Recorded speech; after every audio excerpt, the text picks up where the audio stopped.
Hello to all of you. How are you all. स्वागत है आप सभी का।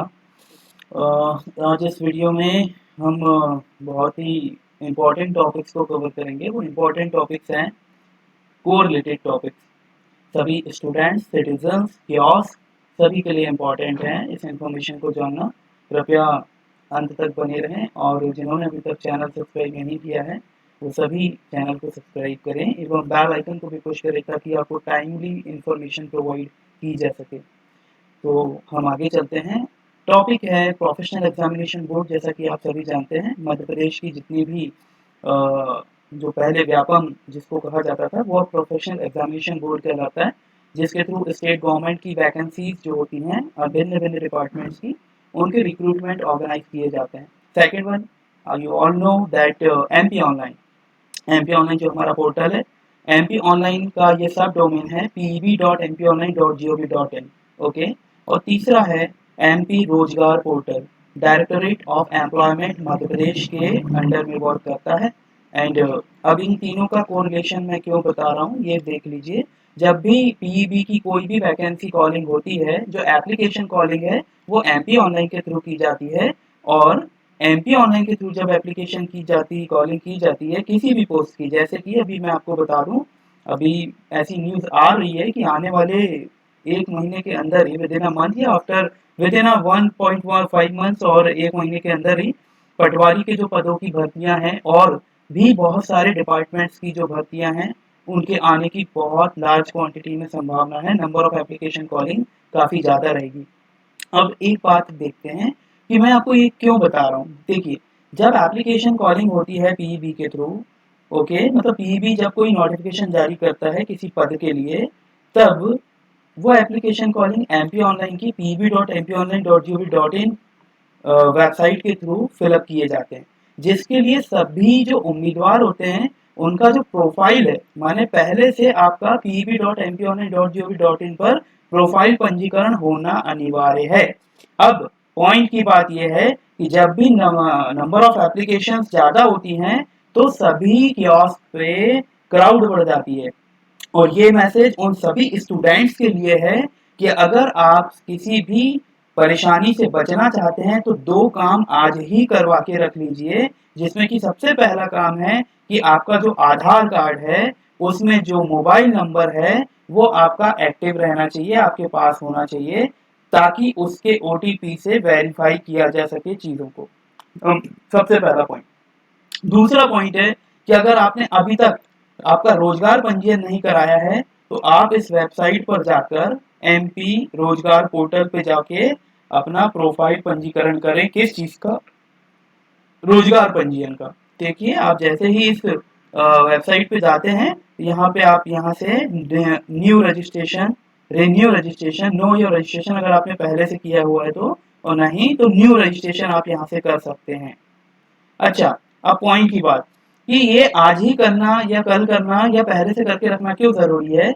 जब भी एप्लीकेशन कॉलिंग होती है तो सर्वर डाउन की समस्याएं जाती हैं, और ये सर्वर डाउन की समस्या किसी एक एक फर्म की नहीं होती। जैसे कि पीईबी ने नोटिफिकेशन जारी करके एप्लीकेशन कॉलिंग एमपी ऑनलाइन के थ्रू कराई, तो एमपी ऑनलाइन के पोर्टल पर भी सर्वर पे लोड बढ़ता है, और उस टाइम पे अगर नंबर ऑफ प्रोफाइल पंजीकरण ही इतने हो रहे होते हैं पूरे मध्य प्रदेश से, तो हो सकता है कि उस समय आपको वहां पे स्लो सर्वर की समस्या आ जाए। इसलिए अगर आपका पहले से प्रोफाइल पंजीकरण रहेगा तो आप किसी भी पीईबी के फॉर्म्स को हमारे peb.mpionline.gov.in से फ्रीक्वेंटली बिना किसी प्रॉब्लम के भर पाएंगे। ओके। और दूसरा, अगर आपके पास आधार नंबर में आपका मोबाइल नंबर अपडेट नहीं है तो आपका ई केवाईसी नहीं हो पाएगा।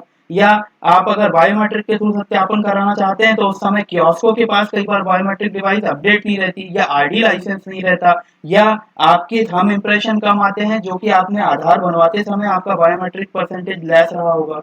तो ये सब प्रॉब्लम्स हैं जो कि आती हैं उस समय जब रश हो जाता है एप्लीकेशन कॉलिंग्स में। आप समझ रहे हैं बात को। इसलिए सभी स्टूडेंट से ये मेरा अनुरोध है कि अपना एमपी रोजगार पोर्टल पे सबसे पहले अपना जीवित पंजीयन कराएं, जो आप खुद भी कर सकते हैं या किसी भी नजदीकी एमपी ऑनलाइन कियोस्क पे जाकर भी इसका करा सकते हैं रजिस्ट्रेशन, या किसी नेट कैफे से भी करा सकते हैं।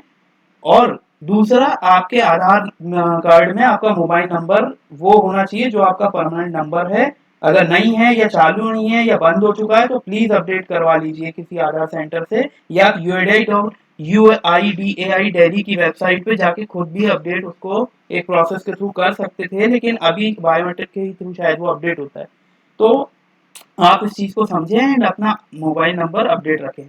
ठीक है, अब आगे बढ़ते हैं। अभी बहुत सारी वैकेंसीज पीबी में आने की संभावनाएं हैं और विद इन अ मंथ में पटवारी की रिक्रूटमेंट की नंबर ऑफ एप्लीकेशन कॉलिंग 3000 के अप्रॉक्स में है, जो कि सभी ग्रेजुएट्स के लिए सभी ग्रेजुएट्स उसको भर पाएंगे।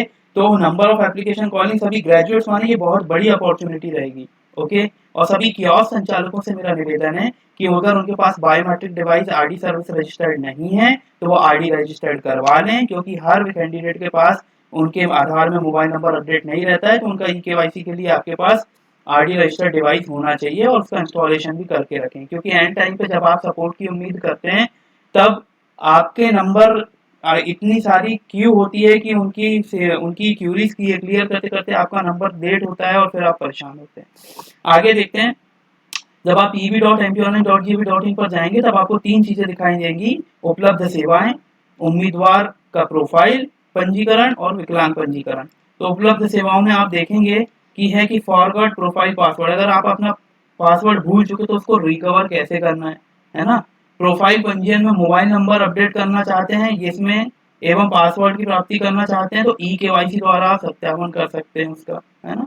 उम्मीदवार प्रोफाइलिंग में जाएंगे तो आप देखेंगे यहाँ पे सारे ऑप्शन अवेलेबल हैं: प्रोफाइल पंजीकरण फॉर्म संशोधन, फॉरगॉट प्रोफाइल पासवर्ड, प्रोफाइल रसीद मुद्रण जो आपने अपलोड दस्तावेज किए थे वो, प्रोफाइल पंजीयन में मोबाइल नंबर अपडेट एवं पासवर्ड प्राप्ति ई-केवाईसी द्वारा, और आवेदक का प्रोफाइल पंजीकरण क्रमांक प्राप्ति। माने आपको यहाँ से ये सारे लिंक्स मिल जाते हैं।